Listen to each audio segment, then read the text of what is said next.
جی یہی وہ دعا ہے، کنجری دعا کا موجد، یا کنجری دعا، یا کنجری کی دعا۔ تو فرماتے تھے کہ داتا آنے والا جو ہے، نیک بھی یہاں دعا کر رہا ہے اور بد بھی کر رہا ہے، اور بیچاری سامنے شاہی محلے کی کاکیاں بھی ادھر آ کے دعا کرتی ہیں، ریڑی والا بھی دہاڑی لگنے کے لیے دعا کرتا ہے، جو حق حلال رزق سو کال کما رہا ہے وہ بھی اس میں برکت کی اضافے کی دعا کرتا ہے۔ اور طوائف جسے آپ جیسا بھی سمجھتے ہیں، چاہے وہ ایک مجبور غلام ہوتی ہے، وہ بھی یہی دعا کرتی ہے کہ میں آج کوئی گاہک مل جائے یا میرے پہ خیر رہے، مالک مجھے مارے نہ، مجھے کوڑے نہ کھانے پڑیں، تو میں اسے کما کے دے دوں۔ آپ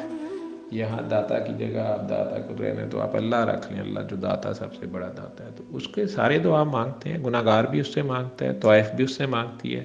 فلم ایکٹریس فلم میں کام کر کے دعا مانگ رہی ہوتی ہے کہ میری فلم ہٹ ہو جائے، ماڈل بھی کر رہی ہوتی ہے۔ تو جو نیک لوگ ہیں یا مولانا لوگ ہیں وہ تو کہتے ہیں کہ استغفر اللہ، ایسے کام میں برکت، یا شراب کھانے والا کہہ رہا ہے کہ آج گاہک لگ جائیں، آج موسم بڑا اچھا ہے، مانگتے سارے اسی سے ہیں، اپنی اپنی پہچان ہے۔ لیکن کنجری دعا کی جو بات بابا جی کر رہے تھے، یہ کہتے وہ یہی ہے کہ بیسیکلی جب آپ اپنی عبادات یا اپنی ریاضت عبادت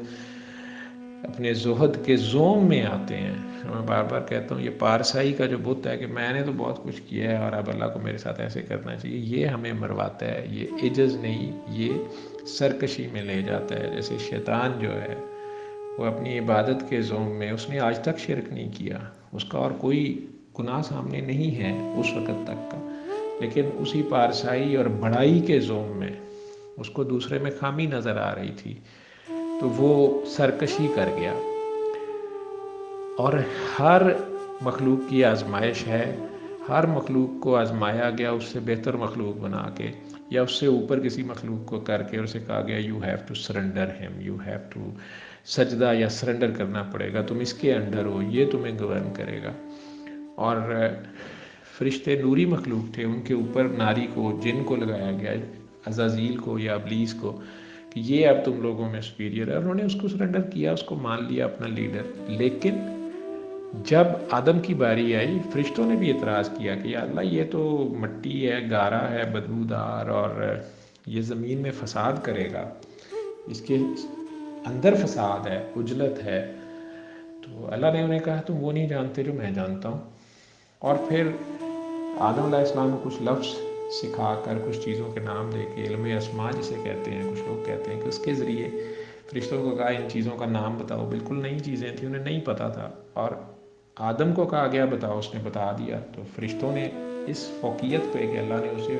زیادہ علم دیا ہے، اس فضیلت پہ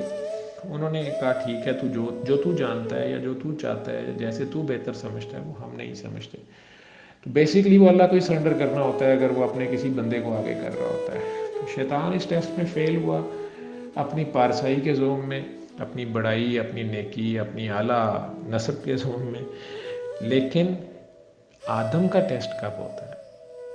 تو آدم کا ٹیسٹ آدم سے لیا جاتا ہے، لیکن بیسیکلی اس نے سرنڈر اللہ کو ہی کرنا ہوتا ہے۔ لیکن ہر آدم کے آگے کوئی آدم ہی آیا ہے، جیسے شیطان لا الہ الا اللہ پہ آ رہا تھا، محمد الرسول اللہ یا آدم الرسول اللہ یا یوسف الرسول اللہ نہیں مان رہا تھا۔ اور اسی طرح انسان جو احسن تقویم پہ ہے، اس سے اوپر تو کوئی مخلوق نہیں آنی، لیکن انسانوں میں سے کچھ ایسے انسان ہیں جنہیں اللہ نے عزت دی اور دوسروں کو نیچے رکھا۔ تو جنہیں نیچے رکھا، برادران یوسف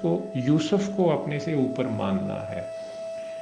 ابو جہل کو، اپنے بھتیجے کو اپنے سے اوپر ماننا تھا جو اس سے نہیں مانا جاتا تھا۔ اور آج بھی یہ ایسے ہی ہے کہ سرکار دو عالم کا اگر کوئی منظور نظر ہے، ان کا کوئی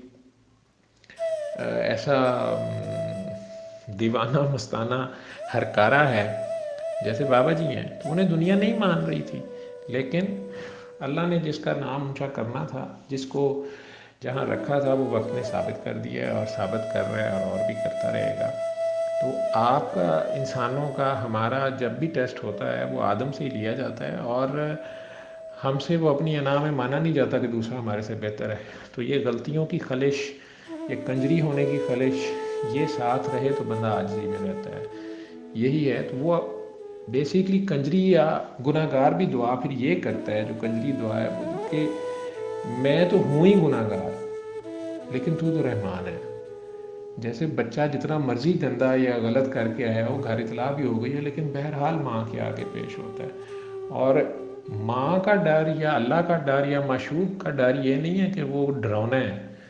ڈر صرف یہ ہوتا ہے کہ وہ ناراض نہ ہو جائے،